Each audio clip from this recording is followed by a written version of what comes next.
ये रेडियो जागो 90.4 एफएम है।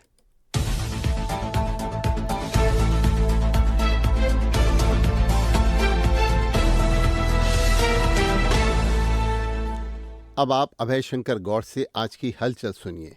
तो आज प्रधानमंत्री नरेंद्र मोदी ने 3 नई वंदे भारत एक्सप्रेस ट्रेनों को हरी झंडी दी है और ये वर्चुअल हरी झंडी दी है उन्होंने।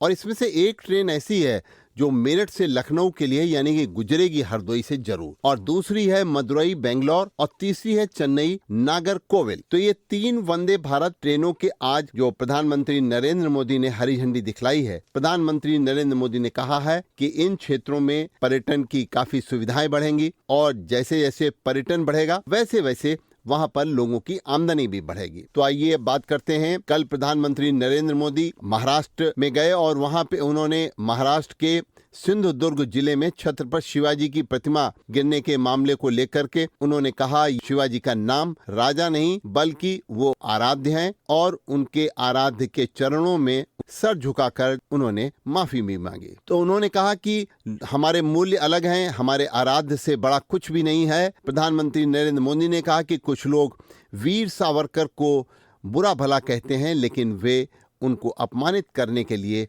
माफी मांगने को तैयार हैं। तो प्रधानमंत्री नरेंद्र मोदी ने कल 76,000 करोड़ रुपए की वधावन बंदरगाह परियोजना की भी आधारशिला रखी और 12 लाख लोगों को इस बंदरगाह परियोजना से रोजगार भी मिलेगा। आइए बात करते हैं उत्तर प्रदेश के मुख्यमंत्री योगी आदित्यनाथ ने भी कल 32 औद्योगिक इकाइयों की 1,333 करोड़ रुपए की प्रोत्साहन राशि वितरित करते हुए कहा कि निवेश बढ़ाने के लिए डबल इंजन की सरकार जो है हर तरीके से काम कर रही है। और उन्होंने कहा कि उद्यमियों से कि वो अपने उद्योगों की संस्थाओं से जुड़े, पुरस्कार सरकार उनके मानदेय का आधा खर्च खुद उठाएगी। कल 32 औद्योगिक इकाइयों को प्रोत्साहन राशि और 10 को लेटर ऑफ कंफर्ट का वितरण भी उत्तर प्रदेश के मुख्यमंत्री योगी आदित्यनाथ ने लखनऊ के लोक भवन में एक कार्यक्रम के दौरान कहा। तो कल उत्तर प्रदेश सिपाही भर्ती परीक्षा का दूसरा चरण था और चौथे दिन यानी कि शुक्रवार को भी परीक्षा में सेंध लगाने की कुछ लोगों ने कोशिश की गई और इस दौरान एटा और जौनपुर में 2 सालवर समेत 14 अभ्यर्थी गड़बड़ी के मामले में गिरफ्तार भी किए। तो लगातार सरकार इस मामले को लेकर के बहुत गंभीर है और दोनों पालियों में 6,91,976 अभ्यर्थी शामिल हुए और इस तरीके से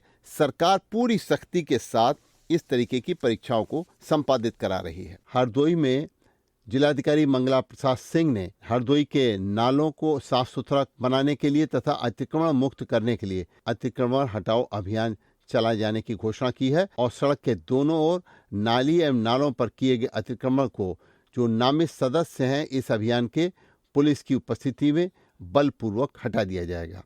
तो हम सभी श्रोताओं से इस बात को कहेंगे कि आप सभी सजग रहें।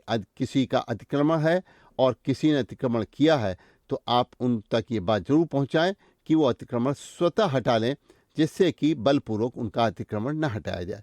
जिलाधिकारी ने कहा है कि हरदोई शहर की सड़कों से अतिक्रमण हटाने की कार्रवाई के लिए एक समिति का गठन किया गया है जिसमें सिटी मजिस्ट्रेट को इसका अध्यक्ष तथा पुलिस उप निरीक्षक ट्रैफिक को इसमें इसके सहित कई अन्य विभागों के लोगों को भी जैसे सहायक अवर अभियंता विद्युत, सहायक अभियंता NHAI, सहायक अभियंता लोक निर्माण विभाग तथा अधिशासी अभियंता को इसका सदस्य भी बनाया गया है।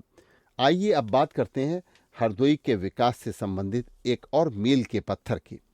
तो हरदोई में अब एक्सप्रेसवे जो गंगा एक्सप्रेसवे बन रहा है उसको सीधे सवायदपुर के निकट कौसैया गांव है वहां से लिंक एक्सप्रेसवे के निर्माण को अब स्वीकृति दे दी गई है। ये लिंक एक्सप्रेसवे गंगा एक्सप्रेसवे से और आगरा एक्सप्रेसवे को जोड़ेगा। तो इस एक्सप्रेसवे के बनने से हरदोई के लोगों को काफ़ी सहूलियत होगी और हरदोई के साथ साथ शाहजहांपुर, आगरा, प्रयागराज, मेरठ सहित कई अन्य क्षेत्रों में जाने के लिए एक सीधा रास्ता हरदोई के लोगों को मिलेगा।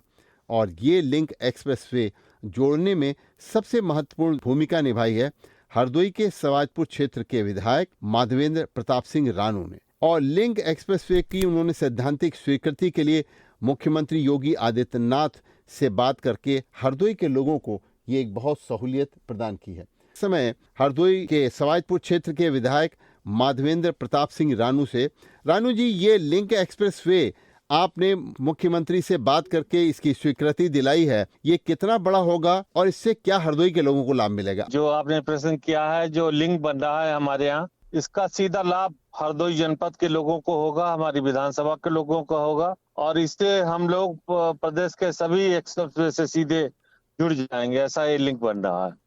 ये जो लिंक बन रहा है, इसमें लगभग लंबाई इसकी 92 किलोमीटर है, और ये हरदोई के कौसिया के पास से जुड़ेगा, जमलापुर के पास से, और कुदरौल एक गांव है जी आगरा में, इटावा में, जी वहां पर जाकर के आगरा एक्सप्रेसवे से मिलेगा और बुंदेलखंड एक्सप्रेसवे मिलेगा। आगे पूर्वांचल एक्सप्रेस से जुड़ जाएगा, यमुना एक्सप्रेसवे से जुड़ जाएगा, और इसके सभी लिंकों से भी ये लिंक जुड़ जाएगा, जिससे प्रदेश से यहाँ से हम लोग सभी जगह जा सकते हैं। ऐसा एक पॉइंट हो जाएगा सबाजपुर हरदोई जिले में। इससे हरदोई जिले का पूरा विकास होगा, और मैं समझता हूँ कि इससे हम लोगों के क्षेत्र में बहुत बड़ी समृद्धि भी आएगी।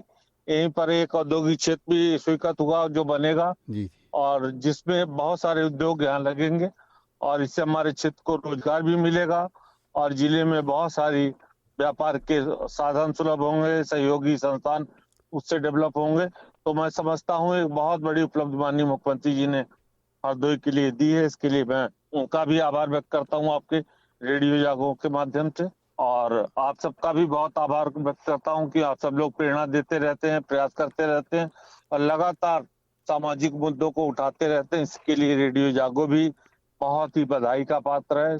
हम रेडियो जागो के माध्यम से हरदोई के समस्त श्रोताओं की तरफ से आपको बधाई देते हैं कि आप हरदोई के विकास के लिए एक मील के पत्थर का काम कर रहे हैं, और ये जो आपने क्षेत्र के विकास के साथ साथ पूरे हरदोई जनपद की आर्थिक तरक्की का एक नया आयाम भी इससे खुलेगा। और इस तरीके से विकास संबंधी चर्चाओं को करने के लिए आपको बहुत बहुत आभार, धन्यवाद। बहुत बहुत धन्यवाद। अभी आप सुन रहे थे अभय शंकर गौड़ से आज की हलचल। सुनते रहिए रेडियो जागो 90.4 FM।